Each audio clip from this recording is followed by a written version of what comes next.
Hi, this is BIRDZ and I'm Wren. If you love birds like me, then stick around. I've got a special extended episode to close out this season, and we're looking at 3 birds of prey who people constantly confuse: eagles, hawks and falcons.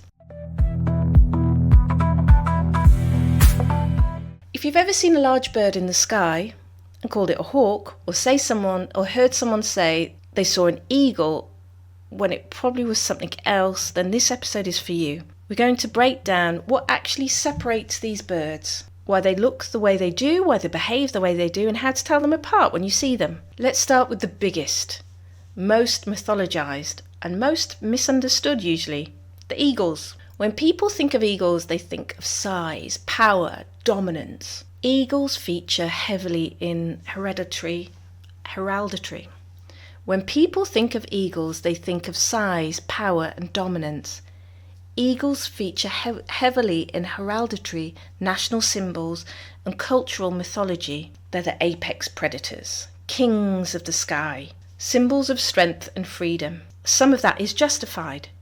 Eagles are large, powerful birds of prey. But what a lot of people believe about eagles is just exaggerated or wrong. In Europe, the 2 eagles you're most likely to encounter are the golden eagle and the white-tailed eagle. Though encounter is a strong word, they're both rare, localized, and operate in specific habitats that most people don't regularly visit. Let's start with the golden eagle, Aquia quaestatus. The golden eagles are large raptors with a wingspan of around 1.8 to 2.3 meters. Females are bigger than males, which is typical for birds of prey. An adult female can weigh 4 to 6 kilograms, roughly the same size as a small dog.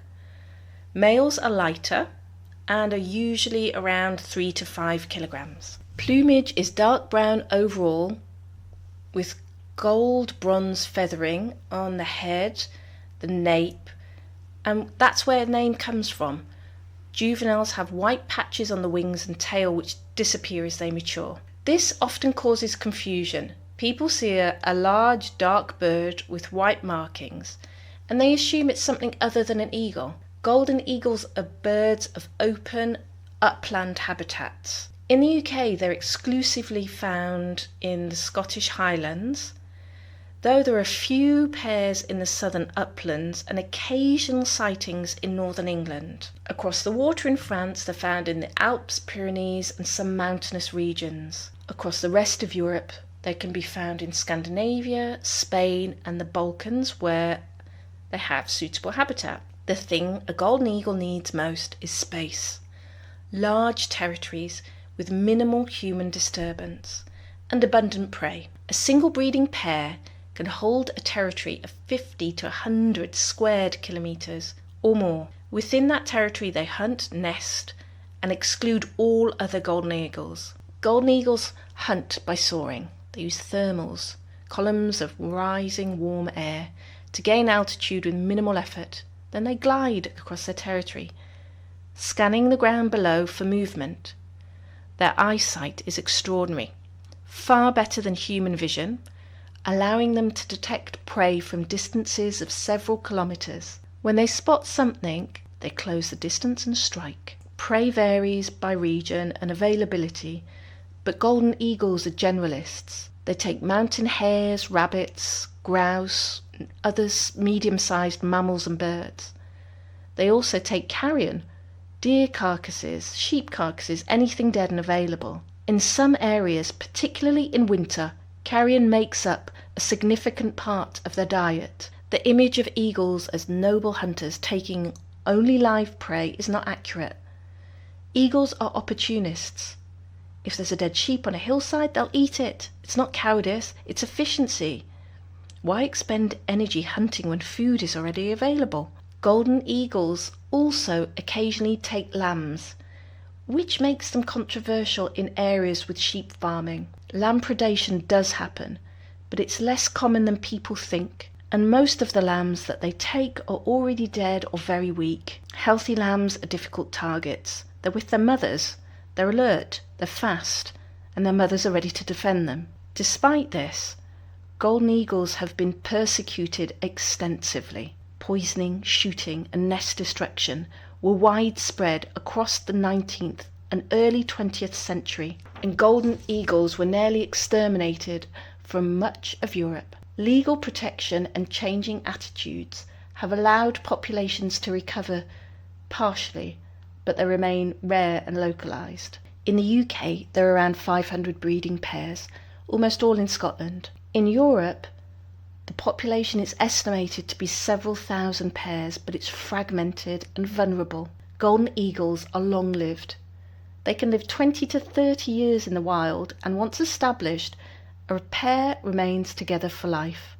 They build a massive nest, called airs, on cliff edges, occasionally in large trees. The same nest is often used for decades, with a pair adding material each year. Some areas are huge structures, several meters across and weighing hundreds of kilograms. Breeding begins in late winter and early spring. Golden eagles typically lay 2 eggs, and incubation lasts around 40 to 45 days. Once the chicks hatch, the older chick often kills the younger one. This is called canism and is common among eagles. The younger chick functions as insurance. If the first chick dies, the second can survive. But if both hatch and food is limited, the older, stronger chick dominates and the youngest one starves and is killed outright. It's brutal but functional. Resources are limited, and raising 2 chicks to fledgling is often not possible. Better focus resources on one strong chick than risk losing both. The surviving chick remains in the nest for about 10 to 11 weeks before fledging. Even after leaving the nest, it depends on adults for food for several more months. Young eagles don't breed until they're 4 to 6 years old, and many don't survive that long. Juvenile mortality is high. Young eagles disperse widely, sometimes travelling hundreds of kilometres in search of an unoccupied territory. During this period, they're vulnerable to starvation, collisions with power lines, wind turbines, persecution and poisoning. Those that survive eventually establish their own territories, and the cycles begin again. Golden eagles are a spectacular bird, but they're not common. If you're seeing a large raptor in the UK, it's almost certainly not a golden eagle. The habitat, the range and the behaviour all narrow down where and when you might actually see one. The other European eagle, the white-tailed eagle, Halitus albicea, is different in almost every other way to the golden eagle. White-tailed eagles are larger than golden eagles, a wingspan that can reach 2.5 metres, and females that can weigh up to 7 kilograms. They're bulkier, heavier and less graceful in flight. Where golden eagles are sleek and agile, white-tailed eagles are broad-winged, heavy and ponderous. The plumage is brown overall, paler on the head and neck in adults. The tail is short and wedge-shaped, and white in adults, which is a key identifying feature. Juveniles have dark tails and are easily confused with golden eagles, though white-tailed eagles are noticeably larger and bulkier. The white-tailed eagle are birds of the coast, large lakes and river systems. They're associated with water, and their diet reflects that. Fish make up a large part of what they eat, along with water birds, ducks, geese and coots. They also take carrion and occasionally hunt mammals. In the UK, white-tailed eagles were driven to extinction in the early 20th century. Reintroduction programs started in the 1970s in Scotland, and more recently in the Isle of Wight, have successfully re-established small populations. There are now around 150 breeding pairs in Scotland, and the population is growing slowly. In continental Europe, white-tailed eagles are more widespread, particularly in Scandinavia, Poland, Germany and around the Baltic. They're still rare, but less so than golden eagles. White-tailed eagles are also long-lived. They're less aggressive than golden eagles in terms of sibling rivalry, as both chicks often survive, and are slow to mature. They don't breed until 5 to 6 years old, and breeding success is variable. Both eagles, golden and white-tailed, are protected across Europe. Killing them, disturbing them in a nest or their nest, or poisoning them is illegal. Despite this, persecution continues in some areas, particularly where eagles are perceived as threats to livestock or game birds. The reality is that eagles are not abundant. They're not thriving. They occupy a small fraction of their former range. Their populations are recovering, but it's happening slowly, if at all. If you see an eagle, it's a significant event. These are rare, impressive birds, and their presence indicates something about the landscape. There's space, wildness, and relatively low human disturbance. But most large birds people see are not eagles. They're hawks or buzzards, and that's where the next section picks up.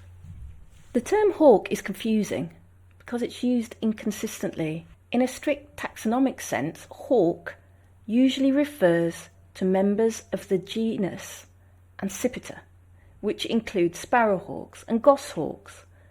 But in common usage, people often call any medium to large bird of prey a hawk, including buzzards, kites, and even falcons. For this episode, we're focusing on true hawks, specifically sparrowhawks and the goshawks, because they represent a distinctive type of raptor with specific adaptations and behaviours. We've already covered sparrowhawks in detail earlier in the season, so no need to repeat everything, but it's worth summarising what makes them, hawks, genuinely different from eagles and falcons. Hawks are built for agility, short, broad wings, long tails, relatively light bodies.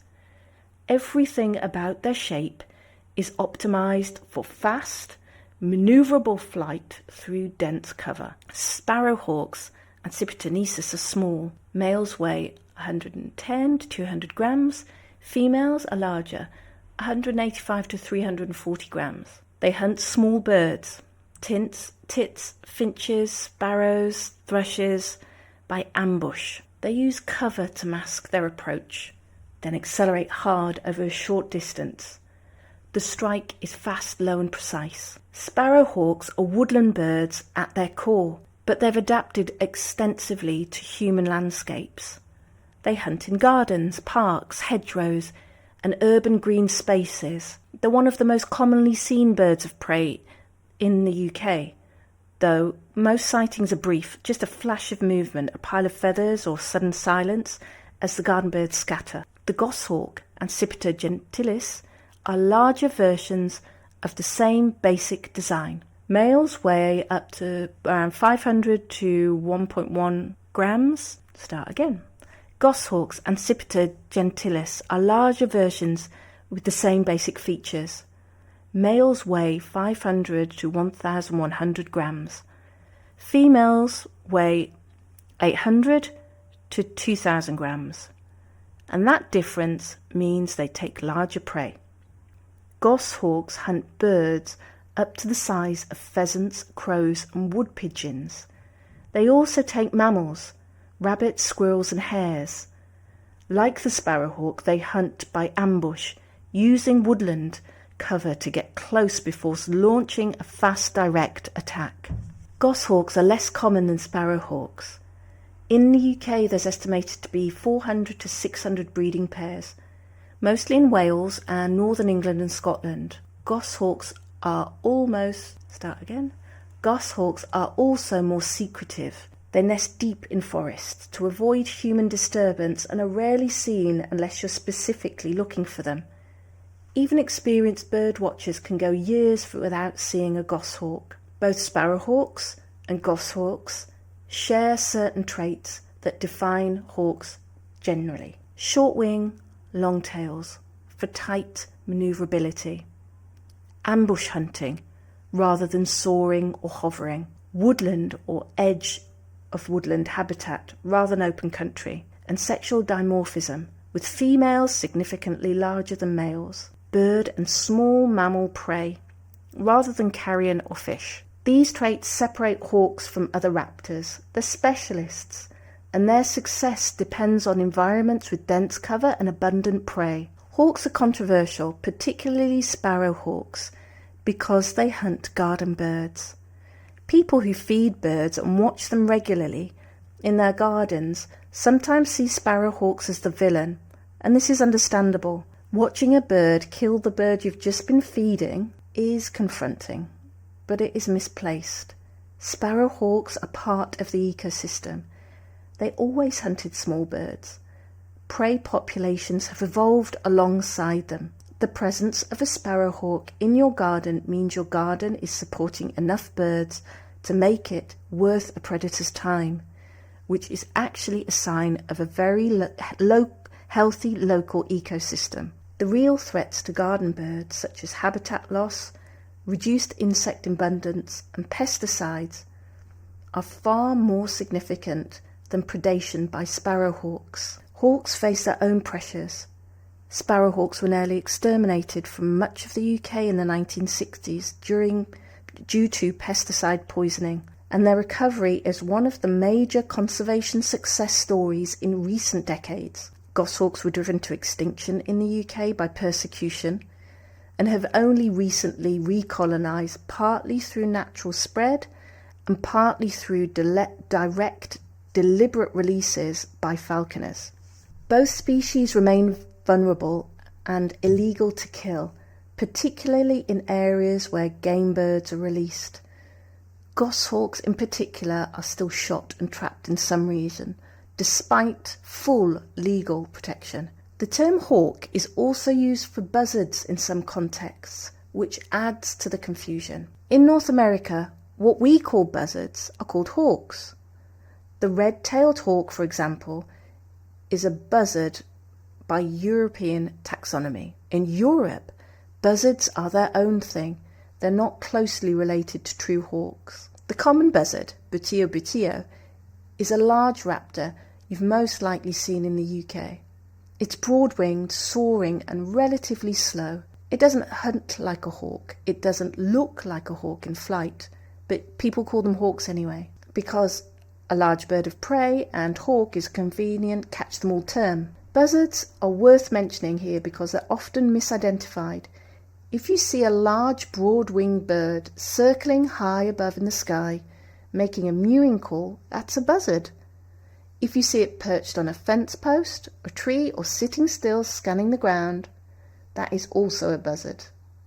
Buzzards are generalists. They eat small mammals, particularly voles, rabbits, but alongside that they'll eat earthworms, beetles, carrion and occasionally birds. They're not specialist hunters, they're opportunists, and they succeed by being adaptable. Buzzards are common, and in the UK there are 70,000 breeding pairs, making them the most numerous bird of prey. In France and across Europe the population is even larger. They are present in almost every habitat type: farmland, woodland, moorland, coasts, and they've adapted well to human-altered landscape. The key difference between buzzards and true hawks is flight style and hunting strategy. Buzzards soar, hawks don't. Buzzards hunt from a perch or while soaring, scanning for prey and dropping to it. Hawks hunt by pursuit, using speed and agility to catch prey in flight or on the ground. If you're trying to identify a bird of prey, flight style is one of the most useful clues. If you're trying to identify a bird of prey, flight style is one of the most useful clues. Soaring broad wings, slow and steady, eagle or buzzard. Fast, direct, low flight through cover, hawk. If it's hovering or diving at an incredible speed, that's a falcon. And that's where the next section picks up. Falcons are different. Structurally, behaviourally, evolutionary, they are not closely related to eagles or hawks. Falcons are their own family, Falconidae. They are evolved, independent to fit a different niche. What defines falcons is their speed and precision. They are built for fast, powered flight and for catching prey in the air. Everything about their anatomy, long pointy wings, streamlined bodies, powerful flight muscles, is optimized for this. In Europe, there are two falcons you're most likely to encounter, and these are the kestrel and the peregrine falcon. Let's start with the kestrel, Falco tinaculus. Kestrels are small falcons, 32 to 35 centimetres long, a wingspan 65 to 80 centimetres, with males weighing in around 190 grams, females slightly larger at 220. Now their plumage is distinctive. Males have blue-grey heads and tails, chestnut brown backs spotted with black, pale underparts streaked with dark marks. Females are more uniformly brown and heavier. Both sexes have a characteristic dark tear stripe below the eye, which is common in falcons. Kestrels are the birds of open country, farmland, grassland, motorway verges, heathland, anywhere with short vegetation and abundant small mammals. They're also found in urban areas, nesting on buildings and hunting in parks and wasteland. What makes kestrels instantly recognisable is their hunting behaviour. Kestrels hover. Hovering is energetically expensive, but kestrels do it constantly.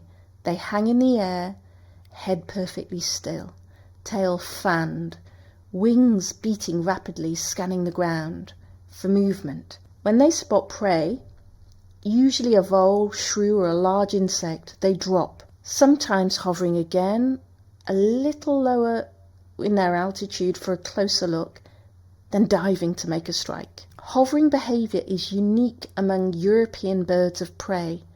No other raptor does it as consistently or as skillfully as kestrels. It's the easiest way to identify them, even from a distance. Kestrels hunt primarily small mammals. Voles make up the bulk of their diet, particularly field voles, which are abundant in grassland and farmland. They also take shrews, mice, and occasionally small birds. Insects, beetles and grasshoppers are taken in summer, particularly when they're feeding their chicks. Kestrels are relatively common. In the UK, there's 46,000 breeding pairs. Across Europe, this population goes into hundreds of thousands. They're present in almost every habitat type except dense forest. They're one of the most frequently seen raptors, particularly along motorways and major roads where they hunt over the verges. Despite their abundance, kestrel populations have declined in some areas, particularly in intensively farmed landscapes where vole populations are low. Loss of rough grassland, hedgerows and field margins reduce prey availability, and kestrels are sensitive to those changes. Kestrels' nesting is done in cavities, in holes in trees and cliff ledges, old nests of other birds, and increasingly in building on ledges and nest boxes. They don't build their own nest, which is typical for falcons, and they lay 4 to 6 eggs. The incubation lasts 27 to 29 days, and chicks fledge around 4 weeks, but they remain dependent on adults for several more weeks when they're learning to hunt. Juvenile kestrels have a high mortality rate. Many starve during their first winter, but those that survive can live several years. The other falcon most people have heard of is the peregrine falcon, Falco peregrinus. Peregrines are larger than kestrels, with males weighing 6 to 750 grams. Females come in at 900 grams to 1.3 kilos. They're stocky, powerful and built for speed. Their plumage, they have blue-grey above, pale below with dark barring, and a characteristic dark helmet with a tear stripe that gives them a distinctive, almost masked appearance. Juveniles are browner overall with heavier streaking. Peregrines are also best known for their hunting techniques. They hunt birds in flight, and they do so by diving. A peregrine hunting from altitude will spot prey, usually a pigeon, a wader, some other medium-sized birds. The peregrine will then fold its wings and enter a steep dive called a stoop. Now, during that stoop, a peregrine can reach speeds of 300 kilometers an hour, making them the fastest animals on Earth. The strike happens at the bottom of the stoop. The peregrine hits the prey with its feet, often killing it instantly with the force of its impact, then circles back to retrieve the bird, either catching it mid-air or following it as it falls to the ground. It is one of the most spectacular hunting techniques in the animal kingdom. It requires an extraordinary level of precision. A peregrine diving at 300 kilometers per hour has fractions of a second to adjust its trajectory and make contact with a moving target. Misses happen, but success rates are very high, particularly in experienced adults. Peregrines are widespread. Peregrines are widespread. They're found on every continent except Antarctica, and they occupy an enormous range of habitats: coastlines, mountains, river valleys, and increasingly cities. Urban peregrines are one of the great success stories in recent conservation. Peregrines nearly disappeared from much of Europe in the mid-20th century due to pesticide poisoning, particularly DDT. By the 1960s, they were extinct or nearly extinct in many regions, including the UK. The ban on DDT and legal protection allowed bird populations to recover, and peregrines began to recolonize their former ranges. But they also began to recolonize cities, nesting on tall buildings, on bridges and other structures that mimic cliff ledges that they naturally use. Urban peregrines thrive. Cities provide abundant prey, feral pigeons particularly, and tall buildings provide nest sites. There are now breeding peregrines in London, Paris, Manchester, Edinburgh, and many other cities across Europe. In the UK, the population has recovered to around 1,500 breeding pairs. Across Europe, the population is estimated to be several thousand pairs, and it continues to grow. Peregrines are long-lived. Some individuals can reach 15 to 20 years old. They're also highly site-faithful, returning to the same nest site year after year. Pairs remain together across multiple seasons, and both adults participate in raising chicks. Breeding begins early spring, with peregrines laying 3 to 4 eggs, and incubation lasts around a month.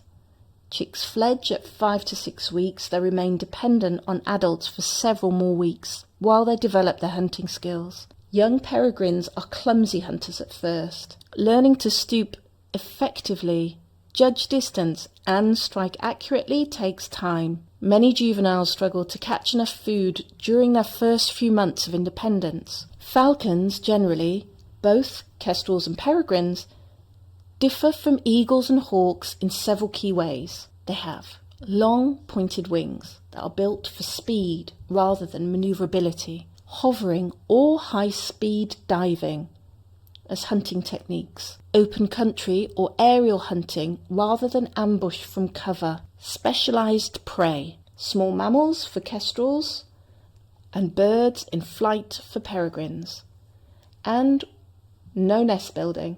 They use existing structures and sites. These differences reflect different evolutionary pressures.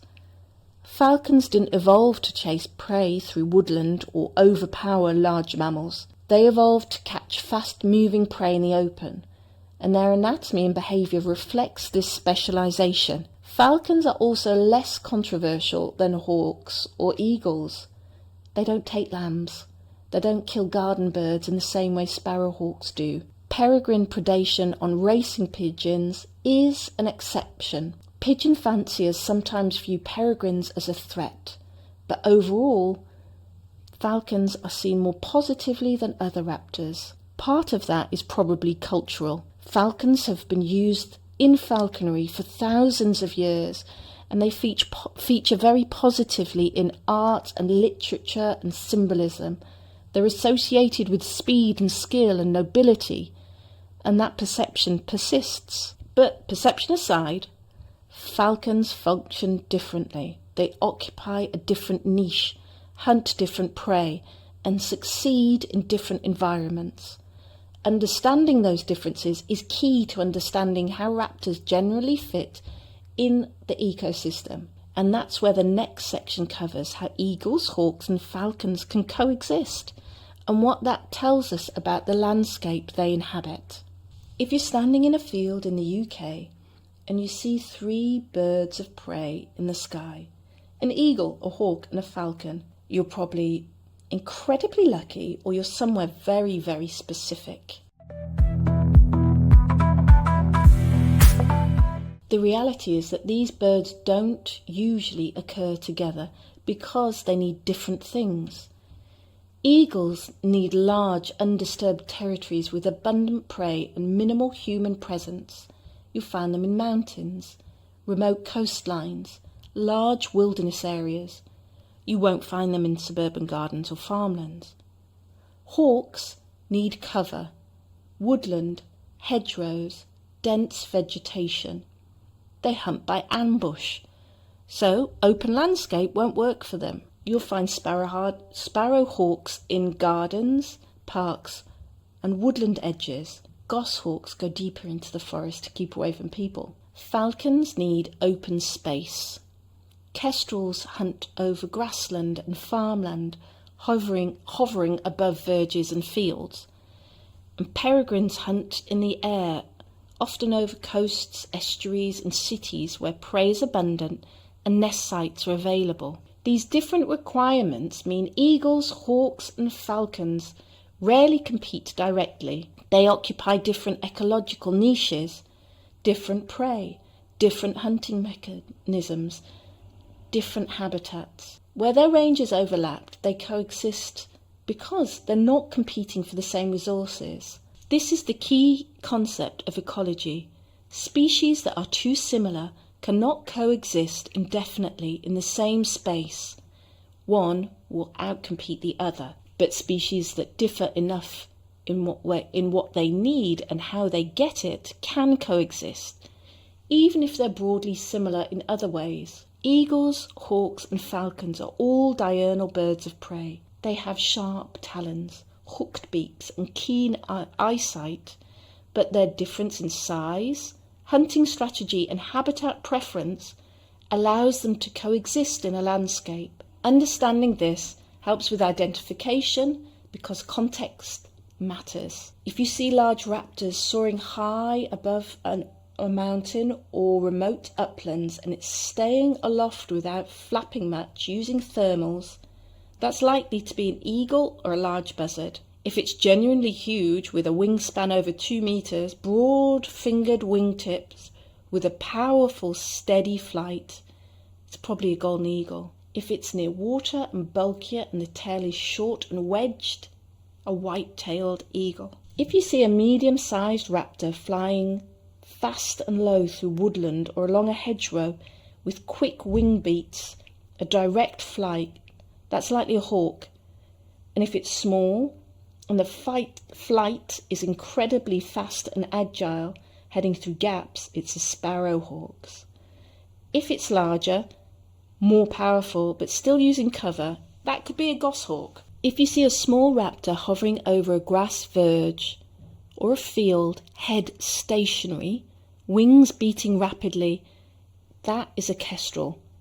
No other bird does that. If you see a medium-sized raptor in a steep, high-speed dive or perched on a city building or a cliff with a dark helmet and pale underparts, that's a peregrine. Flight style is one of the most useful identification tools.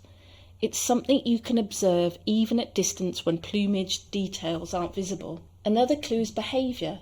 Is a bird soaring, hovering, flying directly, perched or scanning? These behaviour narrow down the possibility of what bird you're seeing. Size is helpful but tricky because judging a size at distance is difficult without a reference point. A buzzard looks large when you're standing under it, but it's much smaller than an eagle. A sparrowhawk looks small compared to a buzzard, but it also looks large compared to a tit it's just caught. Habitat is also a strong clue. If you're in the Scottish Highlands, an eagle is possible. If you're in a suburban garden in southern England, it's not. Calls can help, though many raptors are silent much of the time. Buzzards have a distinct mewing call. Kestrels make a high-pitched kee-kee-kee. Peregrines are mostly silent except near the nests, and eagles rarely call. What about common misidentifications? The most common mistake is calling a buzzard, or a hawk, an eagle. Buzzards are large, common, visible. And people who aren't familiar with birds of prey default to hawk or eagle, because those are the terms they know. In reality, most large raptors people see in the UK are buzzards. Another common mistake is confusing juvenile eagles with other species. Juvenile golden eagles have white patches on the wings, and some people think they're seeing a different species entirely. Juvenile white-tailed eagles are dark all over and look very similar to juvenile golden eagles, which makes them really hard to distinguish without experience. Kestrels are sometimes mistaken for sparrowhawks, but the hunting behaviour is completely different. If it hovers, it's a kestrel. Fast and low through cover, it's a sparrowhawk. Peregrines in urban areas are sometimes mistaken for pigeons at a glance, particularly when perched. It's a similar size, and the coloration can look grey from a distance, but the shape is different. Peregrines are stockier, have a broader chest and shorter tails, and the behaviour gives them away. A pigeon doesn't sit still motionless on a high ledge scanning for prey. Another question people pose is, why does it matter? Knowing the difference between an eagle and a hawk and a falcon doesn't change the bird. It doesn't affect... Knowing the difference between an eagle, a hawk, and a falcon doesn't change the bird. It doesn't affect the conservation. It doesn't make the sighting more or less valuable. But it does change your understanding. If you're seeing a large bird, you think it's an eagle, you're attributing a certain set of characteristics to it.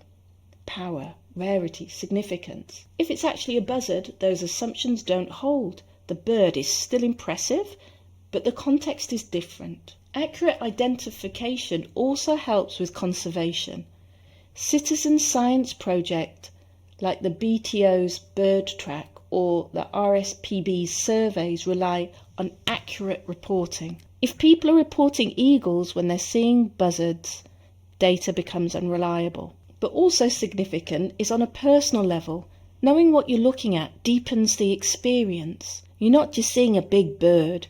You're seeing a specific species with specific behaviours, specific needs, and a specific role in the ecosystem, and that is more interesting. So here is a quick summary for the identification. Eagle, very large, long, broad wings with fingered tips. Soaring flight, often at altitude, rare and localised. Mountains, coast, wilderness. If you're seeing one, this is a significant event. Hawks, medium-sized, short, broad wings, long tail, fast, direct flight, often low and through cover. Sparrowhawks are small hunt birds. Goshawks are large and powerful. Both are woodland or woodland edge species. Falcons, long pointed wings, streamlined Falcons, long pointed wings, streamlined body. Kestrels hover, peregrines dive at speed.